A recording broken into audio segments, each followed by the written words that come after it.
how's it going? Susan Ruth here. Thanks for listening to another episode of Hey Human Podcast. This is episode 446, and my guest is Garrett Clancy. Garrett is the chief of the Bell Canyon Volunteer Wildfire Fire Department. In that capacity, he's a Type 1 firefighter, an EMT, and their public information officer. He's also an Army veteran, served in the National Guard. He was a military police officer, and he's a filmmaker. But we concentrate on the firefighting part because we just had all those fires, and he was the head of his team to keep his area of LA, Bell Canyon, protected from the recent craziness of wildfires. And are they wildfires when one fire starts another fire? I'm not sure, but it was wild, so I'm just going to go with it. I have a bit of a head cold, so excuse my schnozzles, my schnoz sounds, and a lot of chaotic right now. I'm moving out of Santa Monica into a different part of LA, and so there's just lots going on. I did see a funny movie. My friend George Gallo, who I interviewed on this podcast, and it's a great episode. Of course, if I were smart, I would know which episode number it is, and I do not off the top of my head, but it's a really good one if you want to go back and listen. Anyway, his film, The Comeback Trail, that he wrote with a guy named Josh, and he directed, and it stars Morgan Freeman and Tommy Lee Jones and Robert De Niro and Zach Braff, and it's so funny. Oh my gosh, it's hilarious. I had a great time. The whole audience cracked up, which is always fun because things are so stressful these days with just the world. It was good to laugh for an hour and a half. I think it's on Apple TV and Amazon Prime, although I'm trying not to do anything with Amazon right now. I feel like it's somewhere else. Oh, it's going to be in select theaters too. Anyway, he's a friend of mine. Don't get paid to say it, but it was a really fun movie. And if you're into funny haha, I recommend it. George is the guy that did Midnight Run, which if you've never seen Midnight Run, oh my gosh, that is a great movie. But I digress. Oh, he also did Bad Boys. That's a whole other thing. Anyway, so check out heyhumanpodcast.com for links and to learn more about my guests and the show. Hey Human Podcast is on YouTube under official Susan Ruth. I'm on Patreon at Susan Ruthism, though I admit I have been woeful about Patreon. And my TikTok and Instagram is Susan Ruthism. Been woeful about that too. Check out SusanRuth.com to learn more about me and my other artistic endeavors, and find my albums on Spotify, Apple Music, Amazon Music, wherever you get your music. Rate, review, and subscribe to Hey Human Podcast on Apple, iHeart, Spotify, wherever you get your podcasts. Thank you. Be well. Thank you for listening. Take care of each other. Take care of yourself. And here we go. Garrett Clancy, welcome to Hey Human. Thank you. Let's jump right in. Where did you grow up? Are you from California? No, I'm not from California, but I have lived here more than half my life now. I'm from a little town north of Boston called Georgetown, and so I mainly grew up in Massachusetts. But the thing about my town is they have the oldest continuously operating private/volunteer fire department in the country. My neighbors were the guys that were the volunteer fire department in the town, and have whatever job they had, working at the local hardware store, getting a call, and then becoming a fireman instantly. So I saw that, and I thought that was pretty cool, and I wanted to do that. What's the big difference between the volunteer firefighting groups and a regular firefighting team? Pay. I mean, in terms of knowledge or requirements. I figured you probably were doing it for free. Yeah. Somewhere between 78 and 82% of all departments in America are fully volunteer. Here in California, we have 450 volunteer fire departments, and across the country, 18,000. So they make up the bulk of, first responders. Now, in some small cities where they have a volunteer fire department, they're always going to have maybe a paid chief and one or two, maybe a captain that's also paid in full time. But those folks are doing the same thing that, the LA City firefighters or the LA County firefighters are doing. In the smaller towns, there's, less of that and less frequency of structure fires or hazmat incidences. But, for the most part, the volunteer firefighters in across the country are well trained, but just, they're not doing it all the time. But in the middle of nowhere, which is a lot of the country, rather than waiting an hour for the local city ambulance or fire department to come, folks have put together volunteer fire departments so they can get quicker help. I guess it's a pretty noble. I always viewed it as a noble service, I guess, community service. It's definitely a noble service. I think running toward fire is not something the average person would do. I imagine, especially in California, that communities are more and more leaning toward having their own private forces that are separate. Is that also part of the main firefighters, or is that part of the volunteer firefighters? Because I think they're hired guns. There's some insurance companies, big ones, like they'll send in a truck, a small, what's it called, the Type 6 truck, like a pickup truck that has a tank on the back and water flowing capabilities. We have 2 of those in our department. But they'll come in and they'll go to 1 or 2 houses that have the insurance carrier, the same insurance carrier, and they'll spray foam on the house, protect that house, but they're not there to fight the general fire. What's happened since we formed because of the Woolsey Fire in 2018, a direct result of that. We lost 40 homes in my community, Bell Canyon. Since then, because of the Palisades fire and the Eaton fire, 5 communities have reached out to us saying that they want to form brigades, for the most part, or volunteer fire departments in their community, and could we advise them?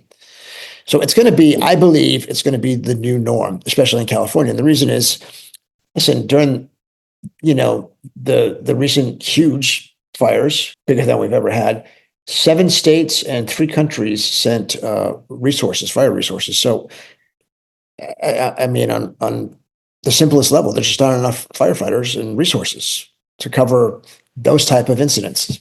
And if you got everybody on those big incidents, that was our fear in Bell Canyon, because there were so many resources dedicated to the Palisades fire and so many more dedicated to the Eaton fire and even a couple of other small fires. We felt vulnerable, like we're going to be on our own here. And our mission, by the way, my department mission is we don't leave Bell Canyon, we stay. And I'll talk about why afterwards, but we did have a fire breakout. We had the Kenneth fire breakout right on the edge of our community. And so we had 24 members of our department up there, and we were the only department on this side of the fire. Had the fire come closer, I know that we would have gotten resources from LA City, Ventura County Fire, because we're in Ventura County. But in those moments, while we were watching the fire moving, we were alone. And there were a couple of sheriff's deputies with us, but that's it. So we knew that we were the front line. So the reason we have a mission of not providing mutual aid, not that we wouldn't help, somebody right outside our gate or whatever, is because we felt that the reason we lost homes in the Woolsey Fire is because the agencies left. They went somewhere else, which is what happened. Now, knowing what I know from the firefighter training I've been involved in over the past 5 years, they made the call that they felt they needed to make given the weather behavior at the time, the fire weather behavior. They couldn't know that the winds were going to shift overnight and then come to the other side of Bell Canyon and take out those homes. And also we had a water main break, and so there was no hydrant pressure for much of the canyon. Now we've actually adapted a secondary firefighting plan with our department to address an issue like that if it were to happen again. And that's a pool firefighting component. We have a lot of swimming pools in here, a ton. And we have pumps that we have on the department. We've encouraged residents to buy their own pumps, and a lot of them have. And so we can, in essence, fill fire trucks all day long. We'll never run out of water. It's a little bit less convenient than hooking up to a hydrant. It takes a little bit more time, but we could fill fire trucks, and we can also fight fires from those pools. I feel like moving forward, for those who don't know, and I'm sure most people who are listening do know, when the fires, there were 7 active fires happening at the same time, which, along with these incredible gale force winds. And I mean, I remember standing in my yard watching. It was like being in the middle of some crazy movie set.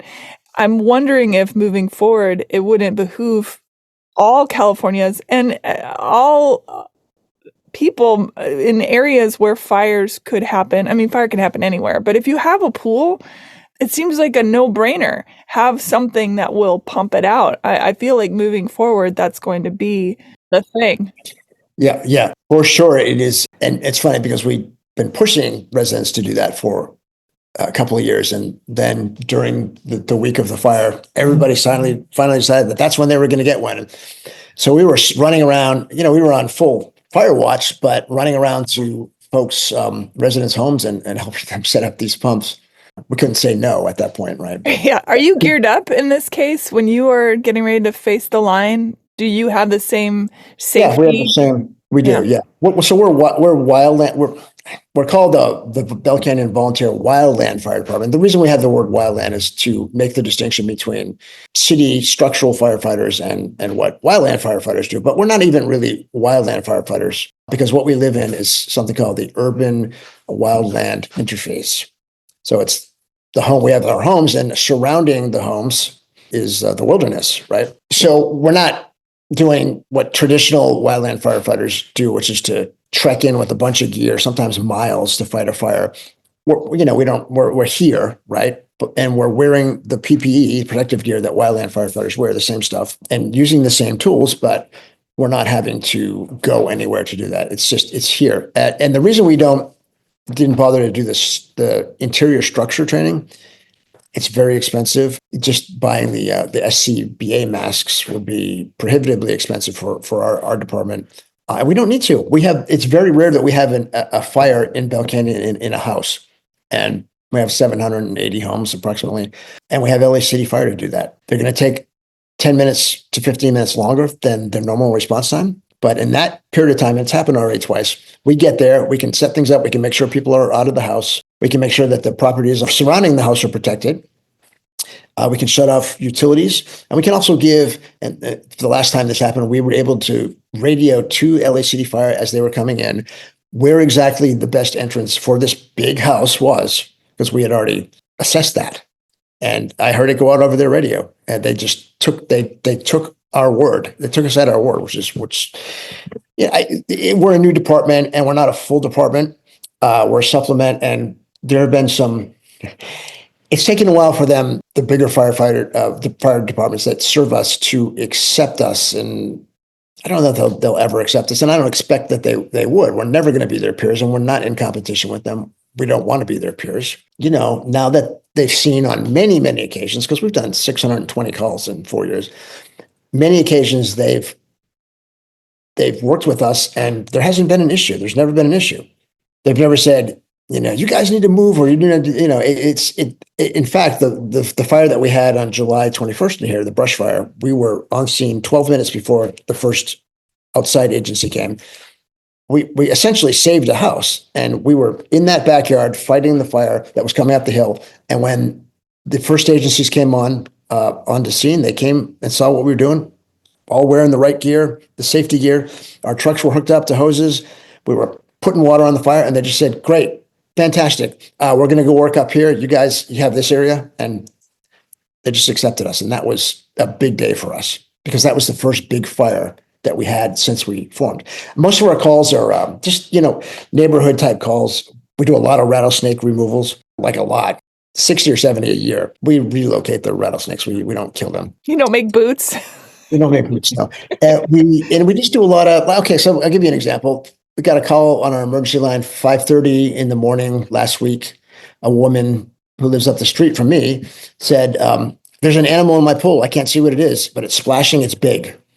So I called one of my captains, who I knew would get up at that time in the morning. We went up there, and it happened to be a dog. A dog was drowning in the pool, and we saved the dog. And now he's up for adoption. But so calls like that, when we get a lot of calls like that in our community. Hey, my dog is lost. Hey, my tortoise is lost. That's 4 times we've had those calls. Or someone has found a tortoise, and we've had to find the owner. So stuff like that, and just minor stuff. Many times the city fire department will come in to a minor traffic accident or something like that, they'll see that we have it under control. They'll literally wave and say, "You guys got it," and they'll turn right around and leave. It's complimentary, you know. Absolutely. Lost Taurus is also a great name for a band. If anyone thinks Yeah, there you go. looking for a band name. Yeah. What about emergency medical? Do you get called to that? Because I imagine you all have that kind of training. Yeah, all of us in the department have at least the standard Red Cross first aid, CPR, AED training. We have 7 EMTs. I'm one of those EMTs. So we can provide a higher level. What I've told the local agencies, because they've asked, because that's most calls that any fire department has. Like 80% of calls are medical calls. And if you have a certified EMS component to your department, it's a complicated, program or system. You got to be in touch with doctors at the local hospitals. There's a medical director. We don't have that because we don't need it. What we do is essentially we're good Samaritans with better training and better equipment. And so we've responded to many medical calls, and we can stabilize a patient before, LAFD rolls up with their paramedics or their BLS, and it's worked out great. The more complicated calls where people have, serious fractures, I'm more than happy to see them roll up with their better equipment and experience and to take over. But yeah, in a like a cardiac arrest situation or a bleeding situation that could lead to death because it's a significant bleed, that 10 to 12 to 15 minutes that we're saving, it could literally be life or death. Yeah. This is why also I think it's so important that every home should have the kind of emergency go bag that includes things like wound care, bleed stop, some basic things that can be used if help is going to be 10, 15 minutes. Yeah, right. Exactly. Mm-hmm. We started out just as a way to fight the next fire, which we knew it would come, and it will, right? But then we decided, you know what? We can do more. Folks are calling us for everything anyways. We might as well just make that part of our system. Like, a resident called and said, "Hey, my kid's locked in the car." Like, we went over there. We couldn't really do anything other than smash a window with one of our axes. We didn't because AAA came. But then we saw what AAA had, the lockout kit, and we just bought one. So now we have one. Mm-hmm. So stuff like that we've done to build into a more multi-service department. I grew up in Washington State, and now I live in California. These are densely wildernessy brush, trees, life cycles of plants happening all the time. These things are fire magnets, I suppose. Do you think it would make sense that states like ours, instead of upon graduation, or maybe it happens in high school, that there be programs, 2 years mandatory if you live in this state, you go and you clear brush and you go. When I was a little girl, we had a cabin in the foothills of the Cascades, and twice a year, it was mandatory if you were a member of this cabin, the cabin people, that you would go and you would spend a weekend and clear brush and get rid of it and all that. And it helped keep these sorts of things from happening. I've never heard that idea before. I'm not aware. There's the Conservation Corps where younger people do stuff like this. We actually helped train some recently, but that was like new training to them. It wasn't part of their program before. So it's a great idea. It's a great idea. I'll write my senators and my governor. Oh yeah, yes, and they're all they want solutions to the wildfire. Yeah, so it does require some training, but it's training that you could do if you were 16, 17, 18. I don't see why. Yeah, I think folks that, and pretty much every, at least public high school, has a community service component that have to, you have to do so many hours, right? Yeah. I think that's a great idea because that's the key. And we work on that as well. We assess properties and help clear up brush. That's the front line. If that's done well, then your home is going to be safer. I was 8 and 9, 7. There were pictures of me real little, and I loved it. The little ones, we have our little work gloves, and we could pull the little underbrush, and it just felt good to be a part of something. And right. I think that something that this country specifically is really lacking these days is the community feeling and the feeling like we are all in this together. And I'm a big believer in community service. I think a mandatory community service instead of, other countries do military. And I've talked about this on the show before, but a mandatory community service upon graduation would do wonders to change this place. I wish we had that. I wish we did. But I think that, as time goes on, the need for that will grow and grow. Oh, yeah. I mean, Kentucky's underwater right now. So if they had a huge group of people who have been trained to deal with that kind of thing, it could turn, no pun intended, the tides. Yeah, right. Yeah. Even in a supplementary role. So rather than having workers that should be on the front line, trained workers in floods or fires, community service folks could be doing the stuff that takes them away from that, which is the logistical side, getting supplies to them and whatnot. I mean, that's a huge, that's kind of what we do for the big city fire departments in here on big calls is we supplement them. 2 members of our department are actually full-time LA City firefighters, and they help us on their days off, and invariably there are calls when they have days off and they're there. But, we don't have the training to ventilate a roof, right? So we don't need to. We just supplement, so that the city firefighters can do that. Mm-hmm. Without having to move stuff out of the way, without having to ask people to move their cars to park their ladder truck. We've already done that. No. Yeah, I mean, that was a big deal with the Palisades, right? People just abandoned their cars and then none of the trucks could get up the hill. There was a perfect storm. Yeah, exactly. Tell me about your assessment protocols. So you a fire you've been alerted to a fire. What's next? How do you get everybody together? How do you decide what to do? Do you then start fires in front of the line of the fire to stop it? What do you do? No, that controlled burn stuff is very tenuous. Several huge fires have been the result of controlled burns that got out of control. So no, we don't do any of that. It's not even done a lot, as much as it used to be done. Depends on the situation. If we're on call and several of us are already dressed and ready to go, like we were for the whole week and a half of the Palisades and Eaton fire, then we're ready to go. And we've already set up who's going to be on this crew, who's going to be on that crew. It's very organized and communication is very disciplined. But if it's a call that we just get, there's a fire.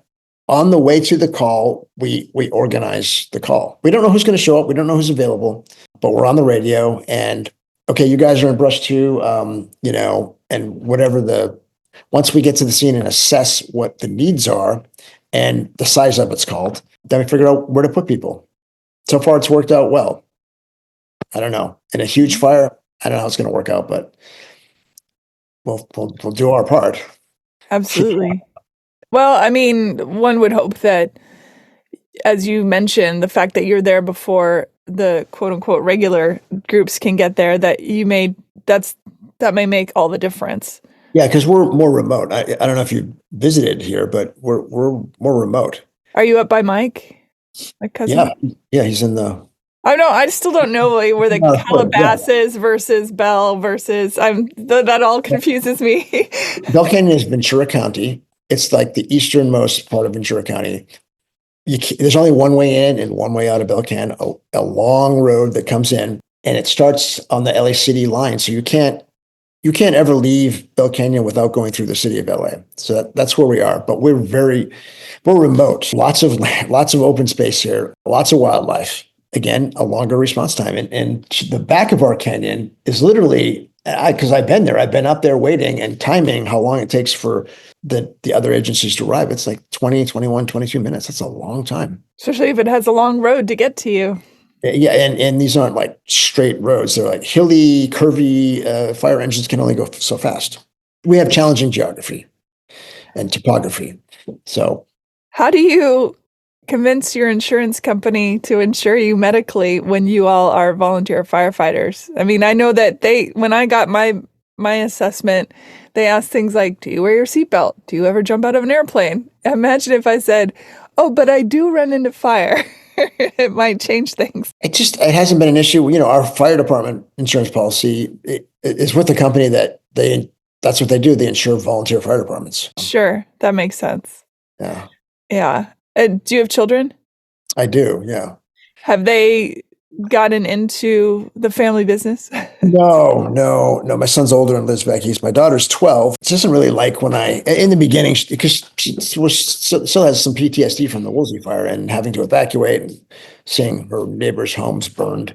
She gets worried when I go out on calls.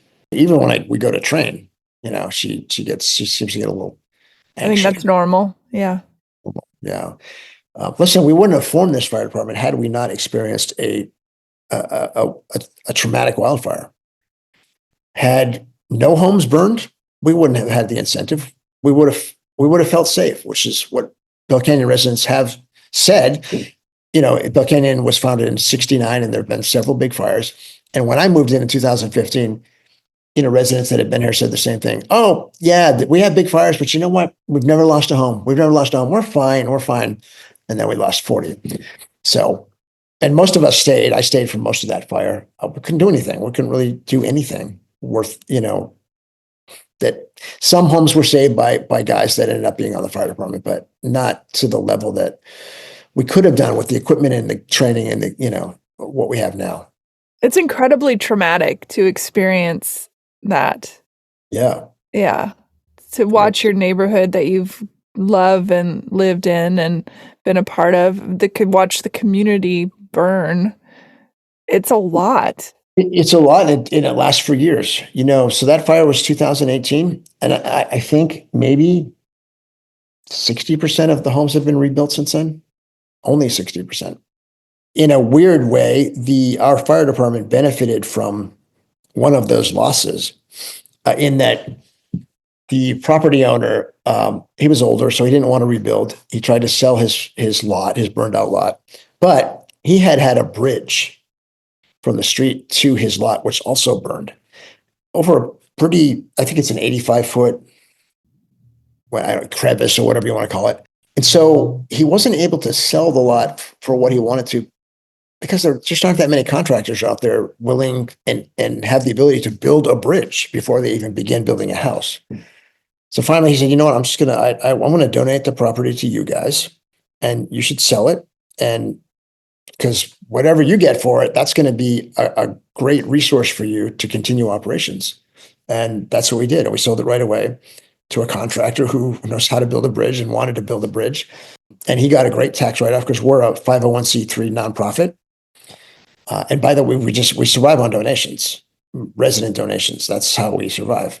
This is going to help us operate in theory for years. And we have gotten a couple small grants from CAL FIRE and one from Southern California Edison, but pretty small grants and helpful, but we still need to fundraise. Yeah, absolutely. I'm sure Watch Duty app got a lot of fundraising funds after, because it's a free app, and everyone, I mean, I was on that thing like crazy trying to figure out where the fire was. I had to evacuate a couple different places. It was just, that was insane.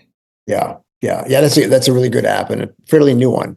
Speaking of apps, my department has been developing an app specifically for our community. We already have an SMS messaging where we can send out a message to whoever subscribes, like evacuate now or whatever it is. But we have some folks in here who have put together an app for us. That's great. Tech people that do this and who live here. And so we wouldn't really have been able to afford to do it were they not donating their time. Absolutely. What can people, from your experience, what could people do in their own homes if they are in fire area to protect that much more, aside from getting together groups of volunteer helpers? Working hard on keeping your property fire safe, getting an assessment. We have several people that assess properties in here. I have a certified DSA, defensive space assessor, through CAL FIRE. The thing is, when the onus is on the homeowner, we can go to properties, and very few homeowners actually ask for assessments, which is disappointing. They'll say, well, maybe this tree's too close, and you should probably think about getting rid of these dried up bushes that are against your wall here. But the onus is on the homeowner. If they don't, sometimes they'll say something like, oh gosh, my grandfather gave me that tree. It's been growing for 50 years. I don't really want to cut it. Okay. But that's the way you save your home and protect your family, is to have this defensive space around your property that's, fairly significant. and clean gutters and vents that are 1/8 inch vents rather than the traditional 1/4, because embers can't really get into the 1/8 inch vents. Double paned glass, especially if you're very close to brushy areas, because the heat from, without the flames even touching your house, that convective energy and that radiant heat can break through single pane glass, and then that's an ingress for your fire, your embers. Mm-hmm. So that's kind of the main thing that they can do, and also just have a to-go bag if you have to evacuate, right? Important papers, medications, stuff like that, and a plan with your family. This is what we're going to do, and this is where we're going to go. You can't say we're going to go to the local Holiday Inn. It's probably going to be booked up. If you're evacuating, other people are evacuating, but stuff like that. Pets, make sure and I have a lot of pets. I have 14 rescue animals, and so how do we get the pets out? What do you have? 4 dogs, 3 horses, 5 cats, 2 turtles. That's so the tortoise. You've got the turtle situation. Well, they're inside turtles, so they're smaller. But the horses, actually they're spread out now. We have one in Moore Park and one in Malibu. But during the fire, the Palisades fire, we were very nervous about our horse over in Malibu. He was okay ultimately. There was a lot of activity around making sure the horses in and around the city were okay. That I saw a lot of that. I mean, it's so sad, and then to see the wildlife coming in, trying to find water. Yeah, and my wife, up until recently, ran our equestrian center, so she had been through 2 significant evacuations, and so she's, we had a plan in place, and it worked out. Mm-hmm. And that's what you hope. You hope that you're gonna have enough time. It's nice to have enough time. Like the Woolsey Fire, we sort of had enough time for at least a lot of folks to evacuate and get some of that stuff done. You don't always, though. The poor people in the Palisades, that just exploded. It just exploded.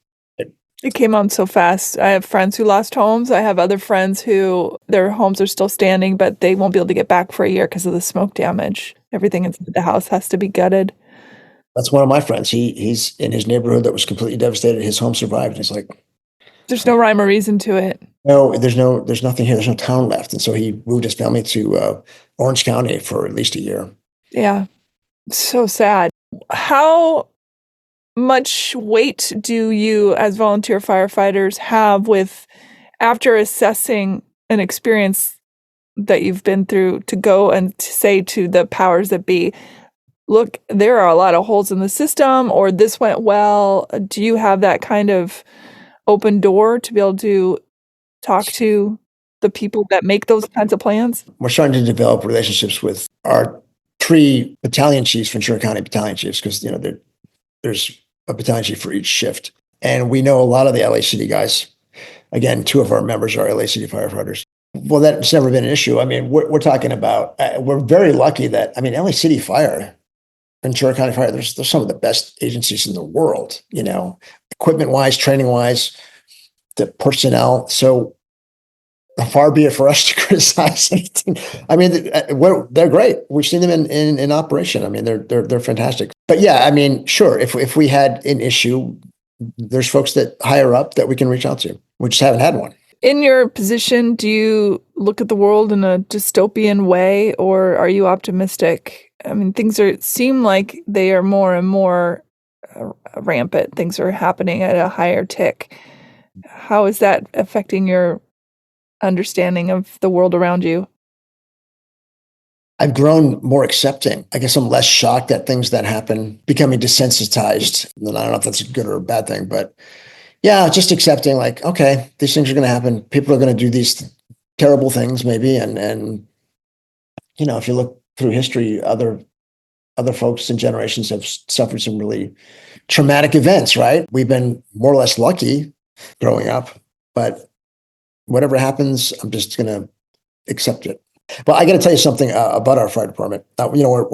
We've done tons of training, and we have certifications and the right certifications and all that stuff, and all the right equipment. We have over a mile of fire hose. It's a lot of hose, right? What we also have, and when we first formed this fire department, folks in our community were very, very happy about it. very happy about it. And thus we were able to raise hundreds of thousands of dollars in donations to build the department. But like any community, there's a small group that is going to be critical haters, right? Well, we have that group. They seem obsessed with destroying our fire department. And when I tell people this, they can't imagine there could be folks like this. But in our community, there are. And unfortunately, some of them have some power in our community. So I was just complaining about this morning. I'm like, had I known that I'd just be writing letters in our defense to the residents all the time, I shouldn't have bothered getting all the training, that I want. And so it's been a battle. We've been battling just a small group in our community, but they are relentless in their attacks on us. And they just, they say, oh, they're not trained. They haven't done AB. They put out a lot of misinformation about us. And it's all personal vendetta. There's a couple of folks on the department that this group really has had it out for years. They've been able to convince some folks in the canyon, we call it the canyon, that, we shouldn't be here. Now, the vast majority of folks want us here. In fact, we had a meeting the other night after we had been served with our second lawyer's letter from our HOA telling us to cease operations. And, we're an independent 501c3. We're not attached to the HOA. So we're like, no, that's not happening. We're not going anywhere. And a bunch of our supporters showed up at the meeting and voiced their concern rather loudly. So we're still having to fight those battles. We're going to win those battles because it just makes sense. Of course it makes sense. It seems ridiculous that anyone would be against y'all. Yep. That's nothing we could have ever anticipated. Yeah. There's always got to be the couple people that just have to try and ruin everything. Right. Every community has a couple of those, right? Absolutely. All gotten together in one pack, so we've been fighting that. It's not been pleasant, but at the same time, we're still responding to calls where people are still calling us, using our services and telling us, we're so glad you guys are here. We want you here. We always say at the end of the day, if everybody in this community decided they didn't want us, except for the 34 members of the fire department and our families, we'd still be operating and, sure, protecting our families. Absolutely. How, if I am somewhere in this United States or anywhere in the world, I suppose, because these issues are going to start cropping up in lots of places all around the world, how does one begin this process to start? If I wanted to start, do you have online resources for people to go to saying, hey, if you want to start your own volunteer firefighters, do this stuff? How would I go about it? Do you mean do we or did we? Do you have that kind of access for people that are looking to start their own in their communities? Most of the volunteer fire departments in America have been around for a long time. Mm-hmm. Very few new ones. We're probably the newest one in the country, and we've been around for 4.5 years. So going back to what I said at the beginning, where I grew up in a town that had one, I already sort of had an idea of what that meant. Also, I had family members in the fire service in cities in Massachusetts. So I had some idea. And then, when I was in the Army, I was a military police. And so I had that first responder experience, and I was in the National Guard after that. So I had a lot of that experience to draw from. And other guys that were in there at the beginning were former police officers or current police officers. We had enough of that to kind of know what we needed to do. So, if you're someone who doesn't have any of that experience and doesn't have any idea what fire departments do or how they operate, except seeing the fire trucks rolling down the street and getting out of their way. I don't know how easy it would be. We did the near impossible. And folks have told us that. They're like, how did you do that? How did you build what you have built in such a short period of time? There's a lot of serendipity involved. We're very lucky because we're a community that has a lot of professionals. So on our department alone, we have 2 lawyers, 4 engineers, 4 pilots, a bunch of contractors. We have folks with various skills that were able to get things done for us in various areas. Also, as a film producer, and by the way, putting together a fire department is kind of like producing a film. Sure. You're putting the right people into the right roles, right, to get the bigger project completed. And so I drew from that experience also. It wasn't easy. We formed it during the COVID shutdown, so most of our guys were home. And they hadn't been home, we just wouldn't have been able to do what we did. There's so much serendipity involved. Mhm. So it's hard to say, oh, I just take step A, B, and C.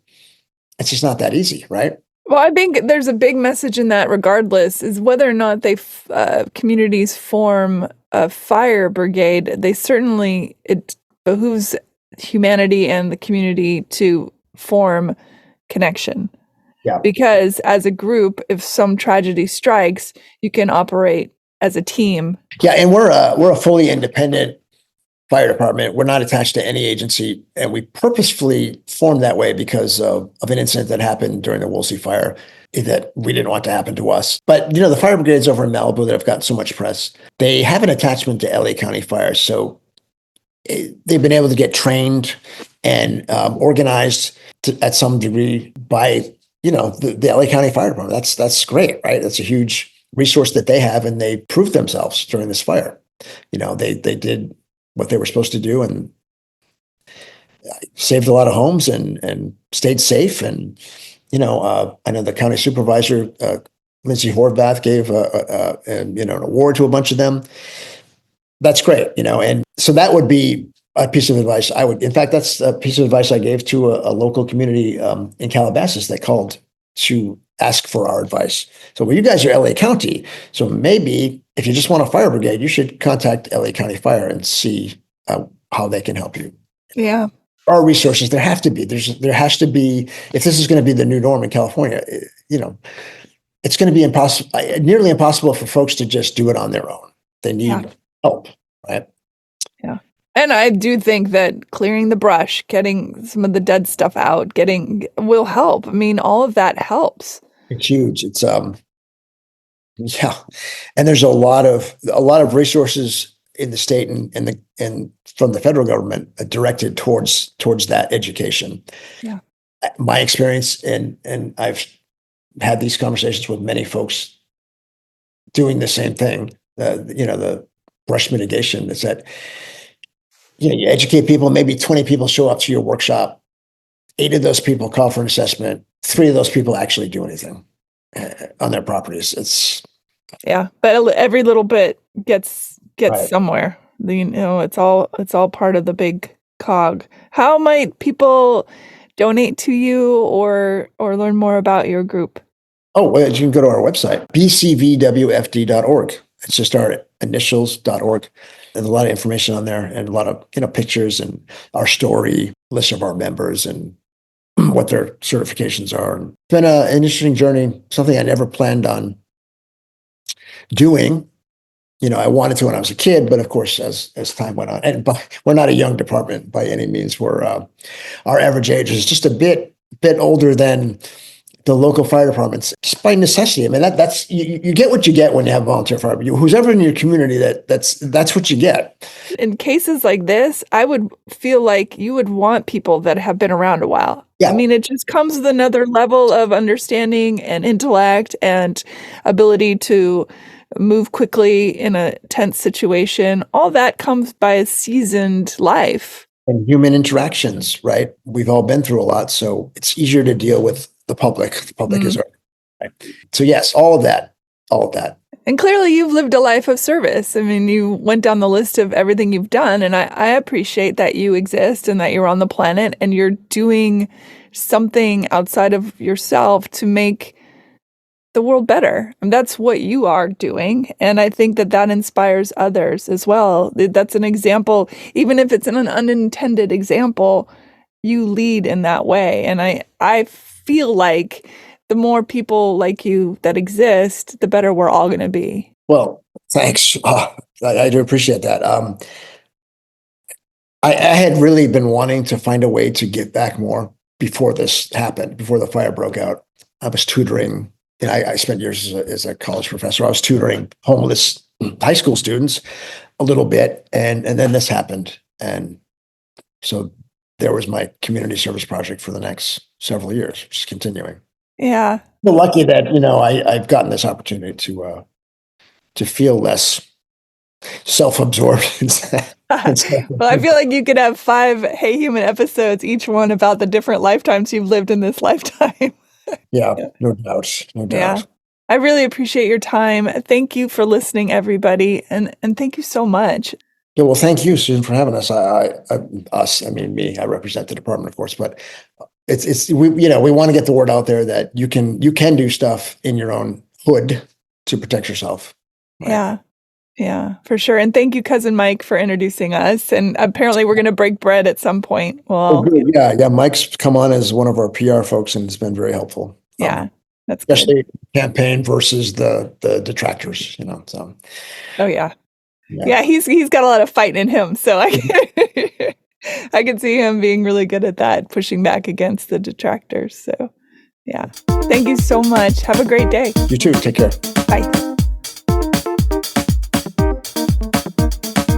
Rate, review, and subscribe to Hey Human Podcast on Apple, iHeart, and Spotify podcast places, wherever you get your podcast. Do it. Yay. Thanks. Bye.